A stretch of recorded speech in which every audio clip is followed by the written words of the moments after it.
ئەوە دەواعی دەک خەجاڵەت بیکەم عالەمە فەوتان لەبەر نەوعی خصوصی خۆشە سەمیلەتی خنکان ئەگەر خەنەع دەسی بەشە تا بڕوە سەرزەلی ملپان ئەبێ ڕیشەت لە بن دەربێنێ ببی بەعیبەتی دەوان دەیخوا بیانکە بەعیبەت لە بەیانی زووەوە لە دوای نوێژی بەیانیەوە خانشینیان هاتوونەتە سەرەی وەرگرتنی موچەی مانجی دووەوە کە دوێنێ وەزارەتی دارایی بڵاوی کردەوە هەرێکە لە خانشینی شارستانی دانیانی سیاسی بەرکەوتوانی چەشی شیمیایی و خاوەنکردایسی تایبەت ئەمڕۆ موچەی مانجی دوو وەردەگرن لێرە ژمارەی زۆر لە خانشینان بوونی هەیە کە وەستاون لە سەرەدا بۆی کە سیشان لەگەڵ خۆیانە هێناوە و هەشە لە سەر زەویەکە دانیشتووە لە بەری لە بەیانی زووەوە لێرەن لێرە ژمارەیەکی زۆر لە خانشینانی لێ مامە گیان سڵاوە لێ بێ لە سەعات چەندە لێرەی وەڵای سێهاتم برا ئێستا هاتی تۆ بەچەی تر بەرتەکەوێ سعادە نوێ دوو سعیدمان پێچیەوە واتە بێ زووش بێ ئەرە وەڵای درێوەدانە بە قوربان زۆر سپاس بۆ بەڕێستان بەڵێ لێرە ژمارەی زۆر لە خانشینان و ئەو کەسانی کە لەم باکە لە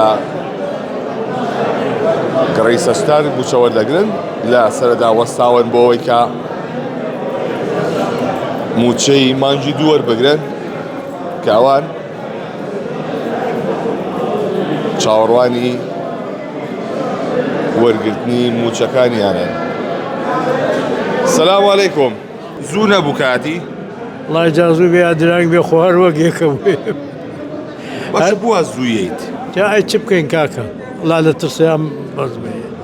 دەڵێن کە کوتیان بڕا.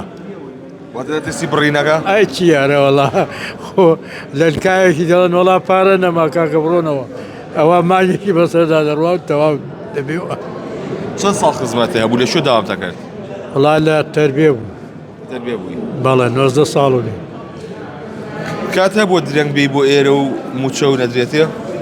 وەڵا جا زۆر هەبووە ئەرە وەڵا زۆر وا هەبووە هاتوین بە خۆڕای ڕۆتوین کە نەبووە کوتیانە نەیە یان بڕۆن ڕۆژێکەوەنەوە ئەراوە دەستەکان نەخۆش بێ سپاس بۆ تۆ. بەڵێ وەکو باسی کردکە لە کاتژمێر 6 بێنەوە هاتووەتە ئێرە بۆی کە زوو سەری بەرکەوێت و موچەکەی وەربگرێت کە هەندێک لە خانشینان لە بەیانی زوو هاتوونەتە ئێرە تاوەکو زووتر بگەنە سەری موچەکە و زووتر بگەڕێنەوە بەڵام ئەوەی کە هەیە ئەمان لێرە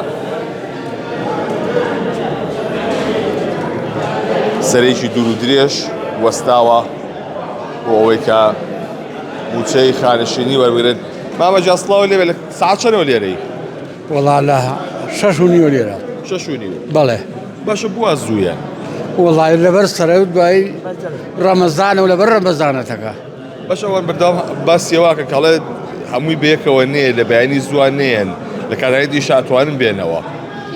وەڵای زر هەیە هەر کەسە بە هۆستی خۆیەتی پاشێوە کەوتێ؟ پاشێو. بەڵێ. کەسە بینیوە لە پاشێوە لێرە بێ؟ وەڵای ئەوم نەبینیوە نەمبینیوە. بۆچی سیقە نییە؟ وەختی وایە کەکەنەیە نەیدا سێقە نییە سێقا کاکە. واتە کە وتی موچەیەک سەریان.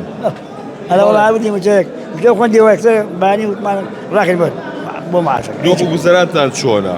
گوزانمان؟ وەڵا گوزانمان بڵێن چۆنە؟ خانە ئەڵێ ئەبێ تازە بەچی من کە وعدەی مەرگ و یاسینمە جا شعرێکی خانەعی بۆ بخێنمەوە ئەڵێ بەناوی مەشهور ئافاقم کە چێر ئاهوناڵینمە وەکو پیاوی بەرامەدوور لە برسا زاریوشینمە دەمێخم بۆ کەوای کۆنە دەمێ بۆ نانی جۆینمە ومێد واستەی ژینم کە داری مەدوور شۆرینمە ئەڵێ لە پاییزا دوێی زلزل هەتا نانێ بەدەست بێنم بە زستانان ئەبێ قورئان لە باوەشێم و بیخوێنم بە شەوەک دز لە بازاڕە ئەگەڕێم تا وعدە بسێنم ئەوە دەواعی دەک خەجاڵەت بیکەم عالەمە فەوتان لەبەر نەوعی خصوصی خۆشە سەمیلەتی خنکان ئەگەر خەنەع دەسی بەشە تا بڕوە سەرزەلی ملپان ئەبێ ڕیشەت لە بن دەربێنێ ببی بەعیبەتی دەوان دەیخوا بیانکە بەعیبەت. دۆخ گوزەرانتان چۆنە بەگشتی؟ وەڵای گوزەران چۆن بێەوە 50 مەعاش وەر نەگیراوە درێت چی خەڵک چی بڵێ ئەبێ قەرزی کایسا من پارەکە بۆ ڕەگرمەوە بیەوە بە قەرزە. هیچ سەرچاوی داهاتێکی دیکە و نییە؟ نەوەڵڵا.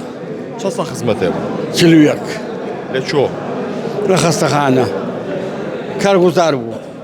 باشە کات بگەڕێتەوە ئەو خزمەتاکەی؟